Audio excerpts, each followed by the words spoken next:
This is part 2 on my previous video after drawing anatomy for 5 days. In this video, I studied drawing anatomy for 5 more days. I'll share with you my overall process and sketches and my thoughts on the best way to practice drawing anatomy for complete starters like me. I'll also share some tips and simplified tutorials along the way.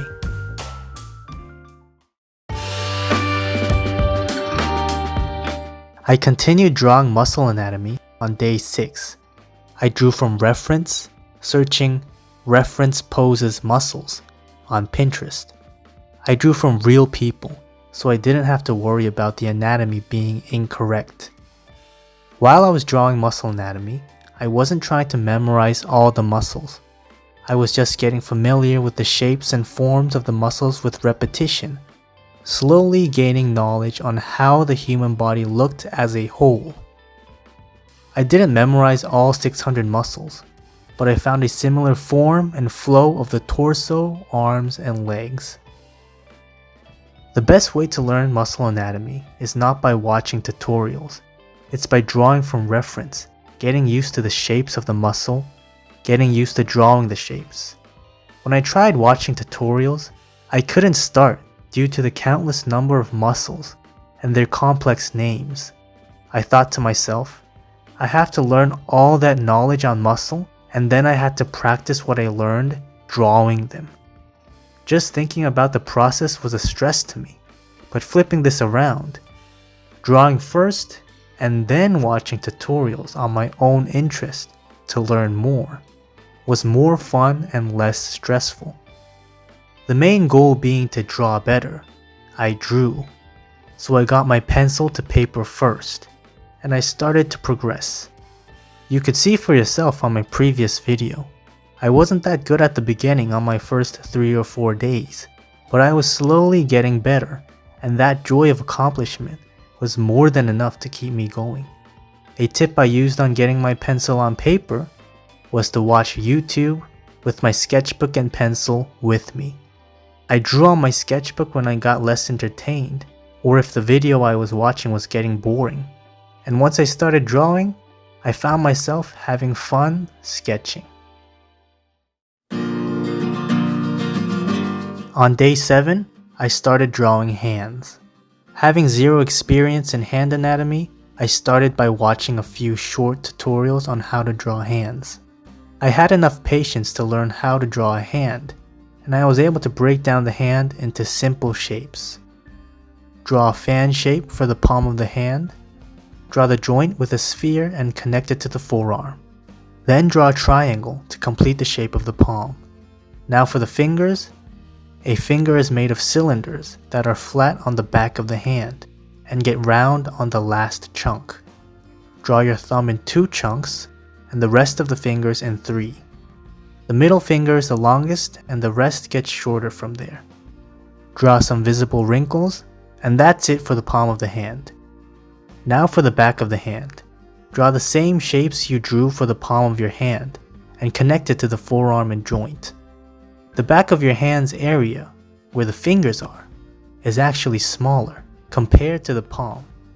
Basically, the hand's surface, where the fingers are, without the fingers, would have a slanted surface. So, I can see part of my hand between the fingers from the back of the hand. Draw the knuckles and tendons, and that's it for the back of the hand. The hands had an easy concept, but the details were complicated. I put the concept in mind and practiced drawing real hands from reference. I drew the wrist and forearm with my hand to practice getting the proper hand proportion in my head. My hand drawings were awkward at first, but gradually I drew a decent hand. As I got better, I didn't need to draw all the 3 cylinders in a finger one by one. Instead, I drew a finger in 1 stroke, conscious of the chunks, pausing to get the right shape. But I drew all the cylinder chunks when I got confused with the anatomy. I'll end day 7 with 2 handy hand tips. Tip number 1. If you look at the hand, laid down with the palm facing up, you can see 2 fat mountains on the bottom of the palm.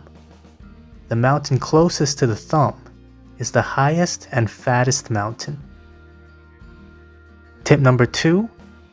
If your anatomy is right, but the hand still looks kind of odd, take a look at the wrinkles. Some wrinkles are crucial to the look of the hand.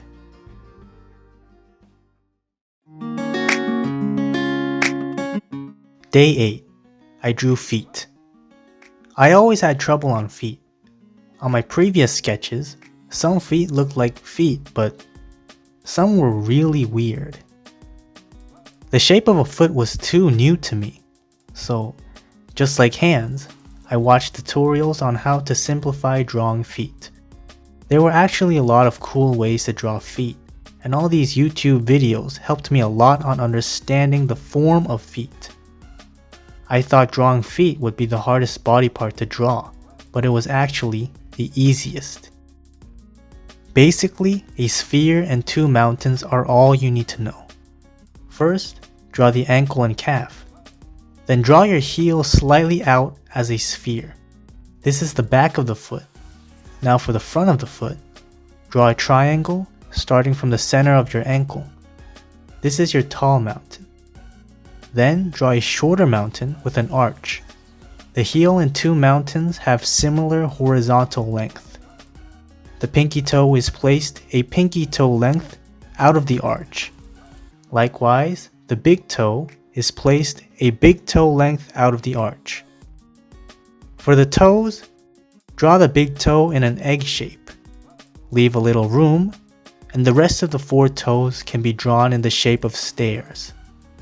The toe next to the big toe is the longest toe, and the rest gets shorter from there. You can see some tendons on the pinky toe side, and there's a little cave on the big toe side. Following this rule, I could draw feet much easier. I didn't do much reference drawing on feet, but I took a close look on reference when my foot drawing looked odd. Most of the time, I drew the toes too short, and the ankles were too thick. Observing from reference, I learned toes looked longer on the top view of the foot.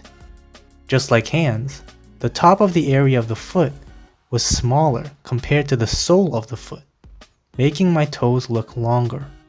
Just like hands, the top of the area of the foot was smaller compared to the sole of the foot, making my toes look longer.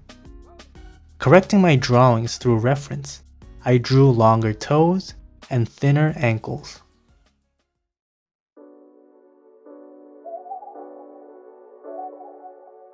Day 9. I was finally going to draw the face, the last step on drawing anatomy. I was really looking forward on learning how to draw the face, and at the same time, I was terrified at how bad I was going to be. And I was. My drawings looked like aliens. I was able to draw the structure of the head properly, but when I added the eyes, nose, and mouth, my face proportion was a mess. Adding organic shapes, the eyes, nose, mouth, to a round surface was extremely challenging. To draw the head, you need a structure of the head first. Draw a sphere and slice it in half, and draw the center line. Draw another line with equal length of the diameter of the sphere, and cut it into 3 equal parts. Align this line to the sphere so that the first cut of the line would match the center of the sphere. Cut off the sides of the sphere from the line's top point. Lastly, create the jawline by drawing a line coming down from the sides and going forward toward the chin. The line you created will be the point of the hairline, eyebrows, nose, and chin, with the mouth in between the nose and chin. To simply draw the nose, draw a trapezoid to indicate the bottom of your nose. For the mouth, draw a crushed letter M.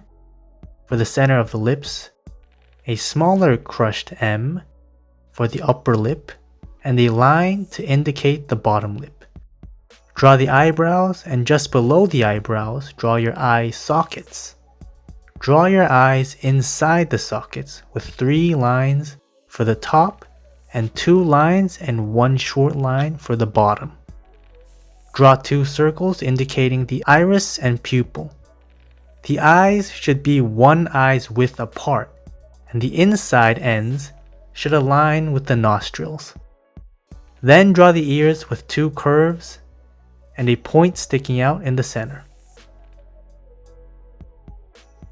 Here's some tips on drawing the face. Start drawing a face facing the front first. It was hard to draw my eyes, nose, and mouth on the head, matching proportion and perspective at the same time. Tip number 2.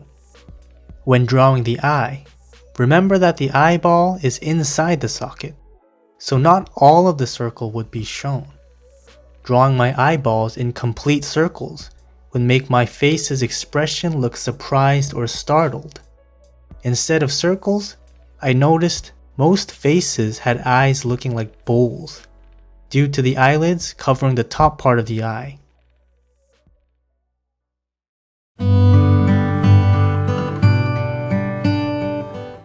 Day 10.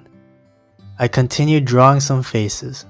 My face drawings weren't good, but I was getting better little by little, now being able to recognize faces as human faces.